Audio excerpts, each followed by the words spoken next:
নমস্কার। এই ভিডিওতে আমরা তুলা লিব্রা সাইন যাদের আছে লগ্ন, যাদের রাশি তুলা তাদের কথাও বলছি।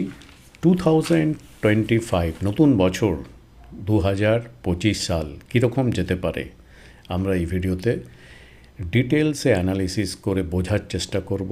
কোন কোন মাস কোন অর্ধটা কীরকম যেতে পারে ওভারঅলভাবে প্ল্যানেটারি ট্রানজিশনের রেসপেক্টে। চারটে প্ল্যানেটকে ধরব, মূলত স্যাটার্ন, শনি, রাহু, কেতু এবং বৃহস্পতির যে ট্রানজিশনটা চলবে পুরো বছরটা আমরা যেরকমভাবে দেখতে পাবো, সেই রেসপেক্টে কী ইম্প্যাক্ট পড়তে চলেছে 2025 সালে ওভারঅলভাবে আমরা এখানে অ্যানালিসিস করার চেষ্টা করব। প্রথমে বলতে হয় 2025 সাল, এটা নিউমারোলজিতে 2025 সালটা বোঝাচ্ছে মঙ্গলের বছর। মঙ্গলের বছর ঠিক আছে। এবার ওভারঅলভাবে যদি আমরা 2025 দেখি, সেখানে বোঝাচ্ছে যারা ইয়ং জেনারেশন আছে, স্থানকাল পাত্র এই ব্যাপারটাও কনসিডার করতে হবে। এই হিসাবে তাদের মধ্যে একটু অ্যাগ্রেশন ভাব থাকবে, এনার্জি লেভেল হাই থাকবে, রেস্টলেস লাইফটা একটু বেশি থাকবে, অলসতা কম হবে। অলসতা কম হওয়ার জন্য, সবসময় অ্যাকশন মুডে থাকার জন্য তাদের কিন্তু একটা ভালো গ্রোথ হতে পারে ওভারঅলভাবে। তবে ওভারঅলভাবে যে জনসাধারণ আছে সবার মধ্যেই মঙ্গলের প্রভাব যেটা পড়বে, একটু বিরক্তিভাব থাকবে, গভর্নমেন্ট ডিসিশন, ওভারঅল ডিসিশন এইসব ব্যাপারে। মাইক্রো লেভেলে যদি যায় আপনার সোসাইটি, আপনার ফ্যামিলি, এইসব জায়গায়। এবং কিছু কিছু ক্ষেত্রে বেটারমেন্টের জন্য আপনি কিছু কিছু ক্ষেত্রে প্রোটেস্টও করবেন, অ্যাকশন করবেন এবং মাইনর ডিসপিউটের মধ্যে দিয়ে একটা জায়গায় কনক্লুশনে আসবেন। এবং এইভাবেই হয়তো 2025 সাল আপনাদের বড় ড্রিম গোল অ্যাচিভ করতে পারবেন। এটা হচ্ছে 2025 সাল। চলুন আমরা তুলার ক্ষেত্রে কি দাঁড়াচ্ছে, প্ল্যানেটারি ট্রানজিশনটা যদি আমরা দেখি তুলার ক্ষেত্রে। আপনাদের ক্ষেত্রে কারাকা প্ল্যানেট হচ্ছে স্যাটার্ন, চতুর্থ এবং পঞ্চমপতি শনি। শনি কিন্তু এই বছর আবার রাশি পরিবর্তন করছে, অ্যাকোয়ারিয়াস কুম্ভ রাশি স্থান থেকে চলে যাচ্ছে পাইসিস মীন রাশির ক্ষেত্রে। 29শে মার্চ 2025 সালে শনি কিন্তু রাশি পরিবর্তন করে আপনাদের ষষ্ঠভাবে, জোডিয়াক সাইনের ষষ্ঠভাবে মীন রাশির জায়গায় ট্রানজিট করা শুরু করবে এবং সেখানে 2.5 বছর ধরে ট্রানজিট করবে। তো এটা হচ্ছে আপনাদের ক্ষেত্রে সব থেকে ইম্পর্ট্যান্ট পার্ট, কেননা তুলার ক্ষেত্রে হচ্ছে কারাকা প্ল্যানেট স্যাটার্ন। এরপরে বৃহস্পতির ট্রানজিটটা যদি দেখি, বৃহস্পতি অষ্টমভাবে আপনাদের অলরেডি গোচর করছে বকরি অবস্থায়। 14 মে বৃহস্পতি রাশি পরিবর্তন করে আপনাদের 9th হাউস, যেটা মিথুন রাশি স্থান, সেখানে ট্রানজিট করা শুরু করবে এবং বছরের শেষের দিকটা ধরতে পারেন 18 অক্টোবর কর্কট রাশি স্থান, যেটা আপনাদের কর্মভাব, দশমভাবে উচ্চস্থ ক্ষেত্র বৃহস্পতির, সেখানে ট্রানজিট করা শুরু করবে। তো বছরের শেষের দিকটা আপনাদের তুলা যাদের সাইন, লিব্রা সাইন, তাদের ক্ষেত্রে কিন্তু কর্মে আমূল পরিবর্তন, উন্নতি, এইসব স্কোপগুলো পাওয়া যেতে পারে। রাহু কেতুর ট্রানজিটটাও দেখতে হবে, এরাও কিন্তু রাশি পরিবর্তন করছে। রাহু আপনাদের ষষ্ঠভাবে গোচর করছে এবং 18ই মে 2025 সালে রাহু ষষ্ঠভাব থেকে পঞ্চমভাবে গোচর করা শুরু করবে। স্বভাবতই কেতু যেহেতু রাহুর অপোজিটে থাকে, কেতুও কিন্তু 18 মের পরে আপনাদের সাকসেস হাউস 11th হাউসে গোচর করা শুরু করবে। তো এই হচ্ছে গোচর চারটে প্ল্যানেটের। যারা বিগ প্ল্যানেট অনেকটা সময় ধরে এক একটা রাশিতে থাকে, তো এদেরকেই মূলত আলোচনাতে আমরা ধরে নেব। এছাড়াও আপনাদের লগ্ন লর্ড হচ্ছে ভেনাস। ভেনাসের ট্রানজিটটাও দেখতে হবে, ইম্পর্ট্যান্ট গোচর যেগুলো মনে হচ্ছে এর মধ্যে। 28 জানুয়ারি থেকে 13 এপ্রিল পর্যন্ত উচ্চস্থ ক্ষেত্রে আপনাদের লগ্নপতি থাকবে মীন রাশি স্থানে। এখানেও কিন্তু আবার রেট্রোগেট হবে, বকরি হবে, ফরওয়ার্ড মোশনে যাবে, এই ব্যাপারগুলো থাকছে। এবং 29শে জুন থেকে 26শে জুলাই বৃষ রাশি স্থান থাকবে, যেটা শুক্রের, ভেনাসের নিজ গৃহ অষ্টমভাবে। তো চলুন প্রথমে এক এক করে দেখি। প্রথমে ট্রানজিট দেখতে গেলে আমরা যেটা খুব ইম্পর্ট্যান্ট কারাকা প্ল্যানেট আপনাদের ক্ষেত্রে, সেটা হচ্ছে স্যাটার্ন আপনাদের 5th হাউসে স্বক্ষেত্রী হয়ে গোচর করছে এবং মার্চ মাস পর্যন্ত, ধরে নিন 29 মার্চ পর্যন্ত আমরা এখানে ওন হাউসে পাচ্ছি আপনাদের কারাকা প্ল্যানেটে। খুব পাওয়ারফুল আছে, পজিটিভ ট্রানজিট বলতে পারেন। চাইল্ড বার্থ যারা চাইছেন তাদের ক্ষেত্রে এখনও ভালো। কবে পর্যন্ত? 29 মার্চ পর্যন্ত এখনও কিন্তু, এবং বছরটা যখন শুরু হচ্ছে তখন খুব ভালো অবস্থাতেই পাওয়ারফুল স্যাটার্নকে পাচ্ছি। যারা চাইল্ড বার্থ চাইছেন তাদের জন্য ভালো। সন্তানের পড়াশোনার ক্ষেত্রে, ওভারঅল ডেভেলপমেন্টের ক্ষেত্রে গ্রোথ দেখতে পাবেন। এবং এছাড়াও বিভিন্ন কারিকুলার অ্যাক্টিভিটিস, বাচ্চাদের, আপনার চিলড্রেনের পড়াশোনায় সব দিক থেকে কিন্তু ভালো গ্রোথ আপনার এক্সপেকটেশন অনুযায়ী হতে পারে। পারফরমেন্স ওভারঅলভাবে কিন্তু ঠিক আছে। মার্চ মাস পর্যন্ত ঠিক আছে। আপনার কেরিয়ারের দিকটাও কিন্তু কম বেশি মার্চ মাস পর্যন্ত আপনি আপনার ট্যালেন্ট, আপনার স্কিল অনুযায়ী কিন্তু অনেকটা সাকসেস পেতে পারেন। এবং কিছু কিছু ক্ষেত্রে রেকগনিশন এবং অ্যাডিশনাল কিছু সম্মানজনক দায়িত্বও কিন্তু আপনি পেতে পারেন। এর সঙ্গে সঙ্গে আপনার তীর্থ ভ্রমণের কিছু সুযোগও থাকতে পারে। তো এটা হচ্ছে মার্চ মাস পর্যন্ত। এরপরে আফটার মার্চ স্যাটার্ন চলে যাবে আপনাদের 6th হাউসে। এপ্রিল অনওয়ার্ড স্যাটার্ন যখন 6th হাউসে গোচর করা শুরু করবে তখন কিন্তু আপনাদের ক্ষেত্রে একটু নেগেটিভ প্রভাব পড়তে পারে স্যাটার্নের ট্রানজিট ওয়াইজ। শত্রু, বিরোধিতা এগুলো কিন্তু একটু বাড়বে এবং আপনার বিরুদ্ধ ব্যক্তি যারা, তাদের সংখ্যাও কিন্তু কিছুটা বাড়ছে এরকম মনে হতে পারে, বা মনে হতে পারে যে তারা বেশি স্ট্রং আছে আপনার থেকে। হঠাৎ কোনো বন্ধু চেঞ্জ হতে পারে, one set of friend circle থেকে অন্য কোনো ফ্রেন্ড হতে পারে, নিউ পার্টনারশিপ হতে পারে। 6th হাউসে 18 মে পর্যন্ত এই সঙ্গে সঙ্গে এর স্যাটার্নের সঙ্গে সঙ্গে কিন্তু রাহু গোচর করবে, এটা আমাদের খেয়াল রাখতে হবে।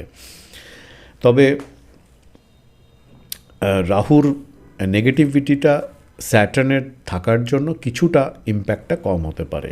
তবে যারা অসুস্থ আছেন, 6th হাউসে দুটো ম্যালিফিক প্ল্যানেট থাকছে 18 মে পর্যন্ত। এক হচ্ছে স্যাটার্ন এবং রাহু থাকছে 18 মে পর্যন্ত। যারা শারীরিক অসুস্থ হয়ে আছেন, তাদের অসুস্থতা একটু বাড়িয়ে দিতে পারে। কাজকর্মে দেখবেন কোনো কাজ করতে গেলে, ফাইনাল কাজের রেজাল্ট পেতে গেলে আপনাকে অনেক ডিফিকাল্টি বা প্রবলেমের মধ্যে দিয়ে যেতে হচ্ছে।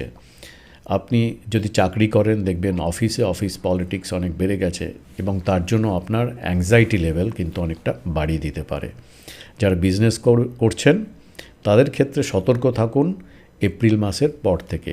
বড় ইনভেস্টমেন্টের ব্যাপারে কিন্তু অনেক ভেবেচিন্তে ইনভেস্টমেন্ট করা উচিত। আপনাদের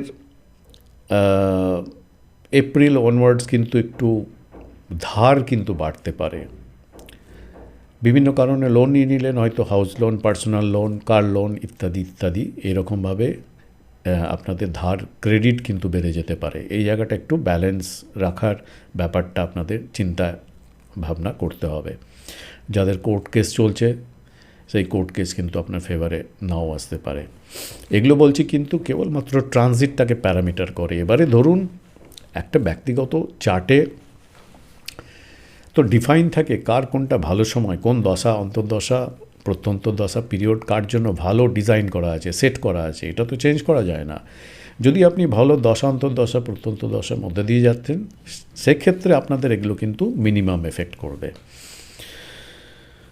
রাহু 15 মের পরে 5th হাউসে যখন চলে যাবে, 5th হাউসে যখন আসবে রাহু, তখন থেকে কিন্তু চাইল্ড বার্থের ক্ষেত্রে, যেসব গর্ভবতী মহিলারা চাইল্ড বার্থের টাইমটা এই সময় থেকে আসবে, তাদের ক্ষেত্রে কিন্তু একটু কমপ্লিকেসি বাড়তে পারে। অ্যাবর্শন রেট কিন্তু বেড়ে যেতে পারে আফটার মে, এরকম। কেন রাহু চলে আসছে 5th হাউসে। 5th হাউসে রাহু কিন্তু পজিটিভভাবে দেখতে গেলে ইনটিউশন পাওয়ারটা কিন্তু দারুণ ম্যাগনিফাই করতে পারে, বাড়াতে পারে।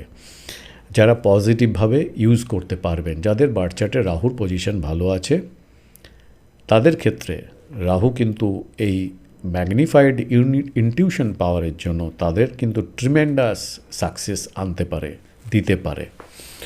কিন্তু নেগেটিভভাবে যারা লাইফে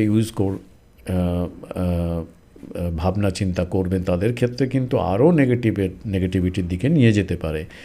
বিশেষ করে ডার্ক সাইড যেগুলো হচ্ছে অন্ধকার জগৎ, সেই দিকে কিন্তু বেশি ভাবনা চলে যেতে পারে, নেগেটিভ ভাবনা গ্রাস করে ফেলতে পারে।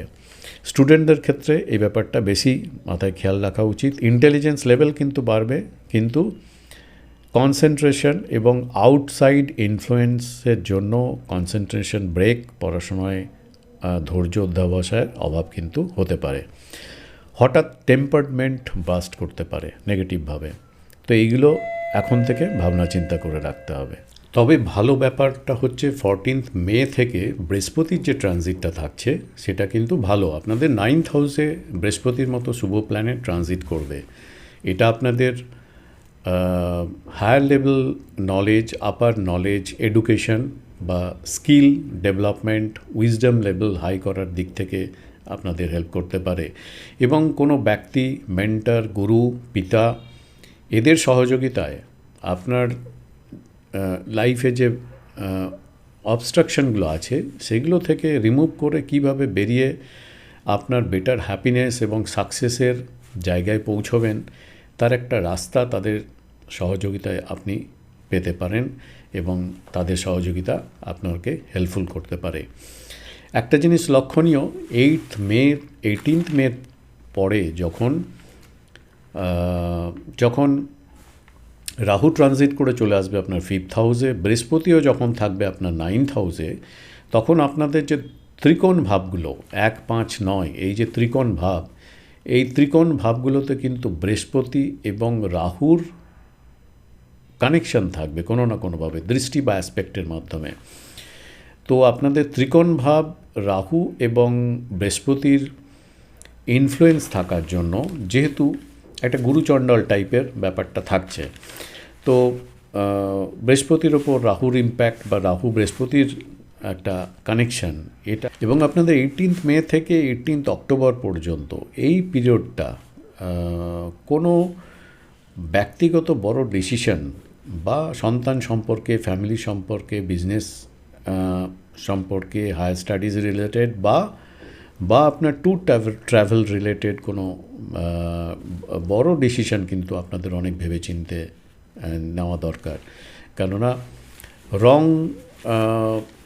ডিসিশনে কনভার্ট হয়ে যেতে পারে। আপনি ভাবলেন হয়তো ঠিকঠাক ডিসিশন নিলেন, কিন্তু পরে দেখা গেল এটা আপনার হিতে বিপরীত হলো, এরকম ব্যাপারটা হয়ে যেতে পারে। বছরের শেষের দিকে বৃহস্পতি যখন আপনার 10th হাউসে যাবে, এরকম একটা বেনিফিক প্ল্যানেট বৃহস্পতির মতো যখন 10th হাউস, যেটা আপনাদের কর্ক রাশির স্থান, সেইখানে বৃহস্পতি কিন্তু উচ্চস্থ হয়।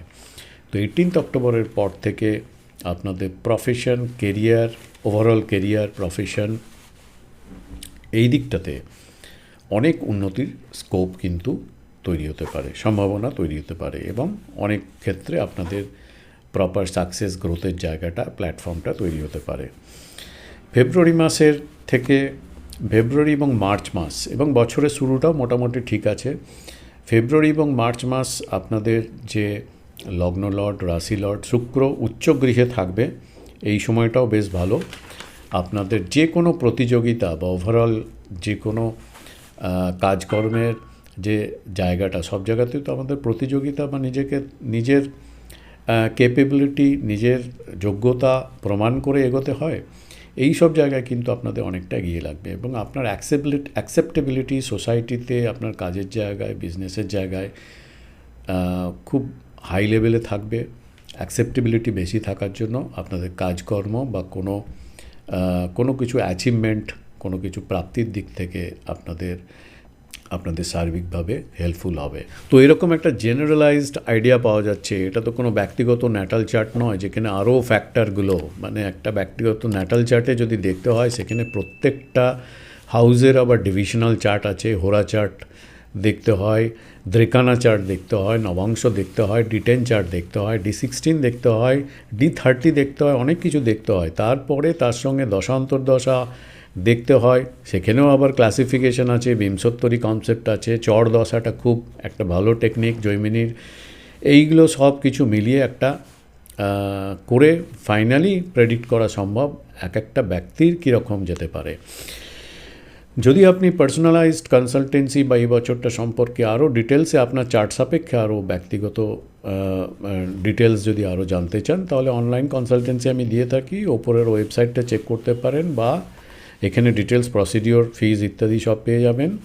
এছাড়াও হোয়াটসঅ্যাপে মেসেজ এক্সচেঞ্জ করেও আপনি এনকোয়ারিগুলো করতে পারেন। এই নাম্বারে কোনো কল রিসিভ করার মতো কেউ থাকে না, কেবলমাত্র মেসেজ এক্সচেঞ্জ করে এনকোয়ারি করতে পারেন।